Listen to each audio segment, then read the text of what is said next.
Farbenspiel. Interviews so bunt wie die Menschen dahinter.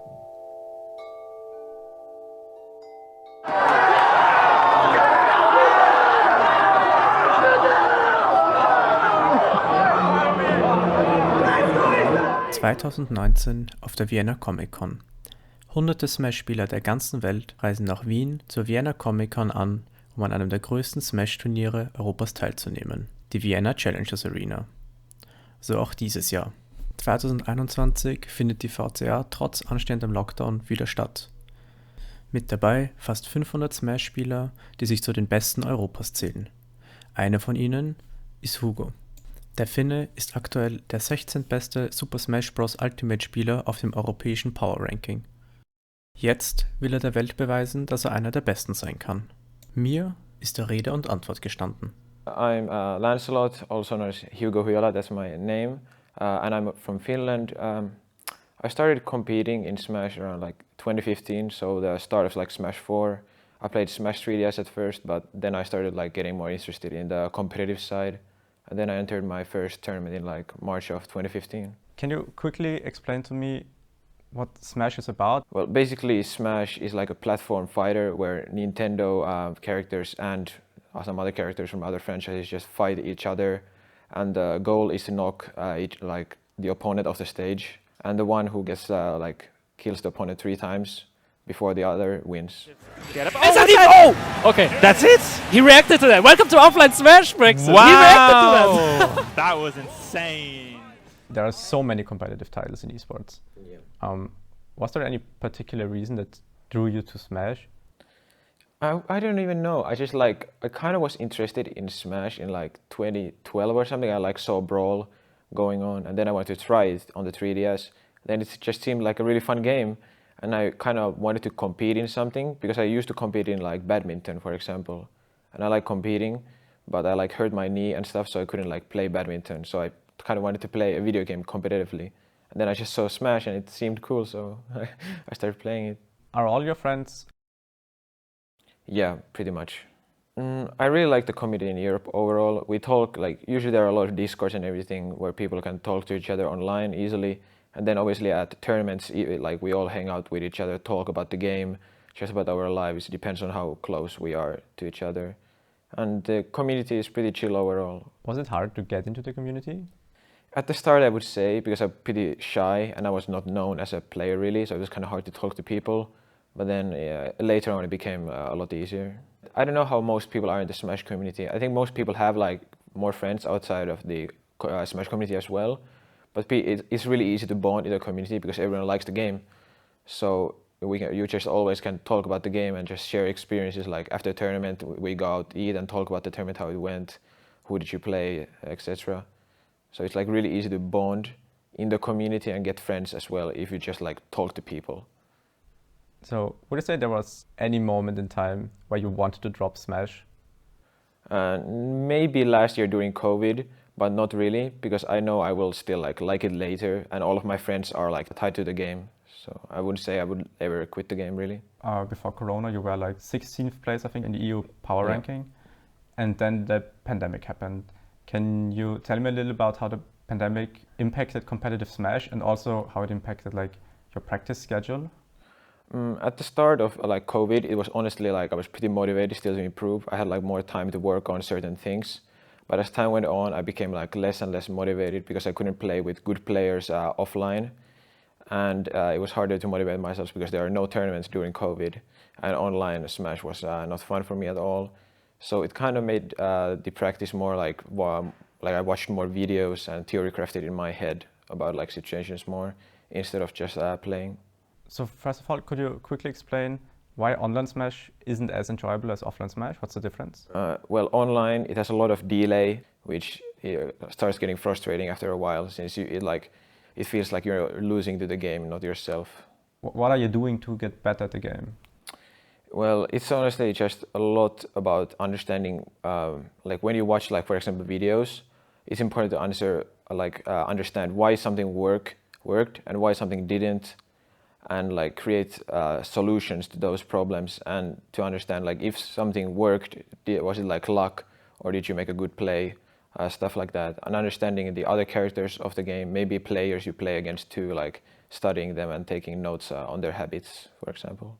When you're living in Finland, which is, I'd say, pretty far from the rest of the competitive Smash scene, you're by yourself a lot. Yeah, I would say so, yeah. Yeah. Do you think because of this there is a difference in how you have to practice and other players can practice? Yeah, I think so, because I have to practice in different ways, like lots of like theory crafting, because I can't play like good players of a certain character, so I need to like think of those situations in my head instead of like finding those out in practice. But that's why I travel a lot to like mitigate like the practice differential. Yeah, would you say that's a disadvantage? I would say so, yeah. Can you just tell me how your schedule looks like, how much you're practicing on a given day or in a given week to be able to compete? I'd say I practice around like 3 hours a day, sometimes more, sometimes a bit less. It depends if there's like a tournament coming up or not. But it's usually just a lot of like thinking about the game, just like in brief moments when I have like time. So it probably adds up to like even 5 hours a day. Then maybe if someone comes over for like to play, then it's even more than like 3 hours.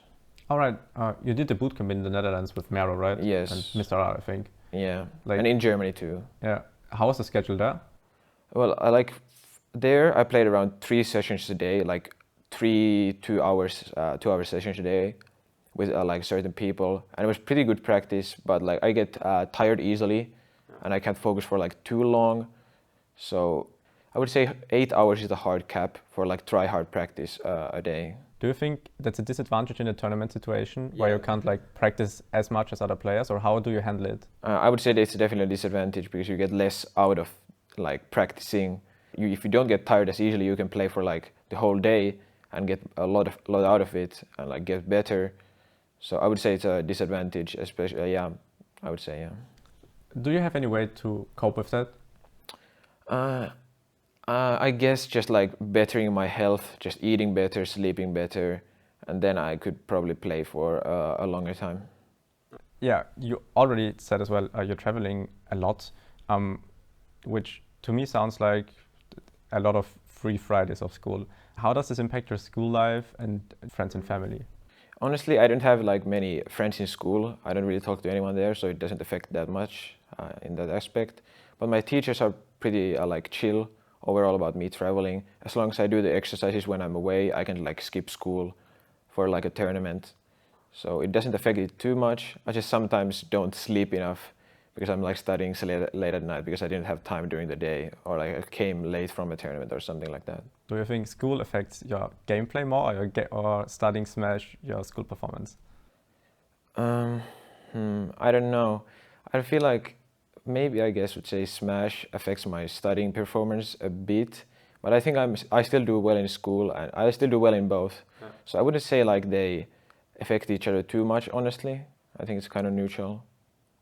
When your teachers know you're traveling, do they know you're traveling to a Smash tournament? They know I'm traveling for like a video game competition, so they do know I'm traveling for the game, but I don't think they know what game. Yeah, that sounds to me like it's really accepted, especially for your teachers, to be traveling for a video game. Do you feel like there are any problems when you're talking with your mutuals about that, or is it widely accepted that you're playing Smash competitively? I think it's pretty accepted overall. I would say so. Nobody thinks of it like that special of a thing, or like they think it's cool. They don't think like about it in a negative way at all. Are there any like close goals competitively and in life?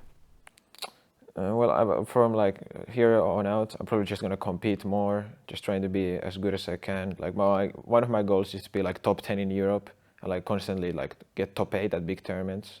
That would be like one of the big goals, and then probably one day be one of the best players in the world, hopefully. If somebody's watching this interview and he has no idea what you're talking about, but it sounded kind of interesting, how does one get into Smash competitively, and how can I watch it? I think it's kind of easy right now. Usually you can just, depending on your country, you just like Google Smash and your country, and there's probably like a Facebook group or like a Discord or anything that comes up. Just you look at like the smashchords.com, and then you can choose your own country there, and then you can like ask questions there about tournaments. Like people will definitely answer your questions. And then you can even like on Twitter, you can like follow your like players and then ask them when they're like if there are tournaments in your area, stuff like that. So I would say like nowadays it's really easy to find tournaments in almost any country. Okay, cool. Thanks a lot. No That's it from problem. me.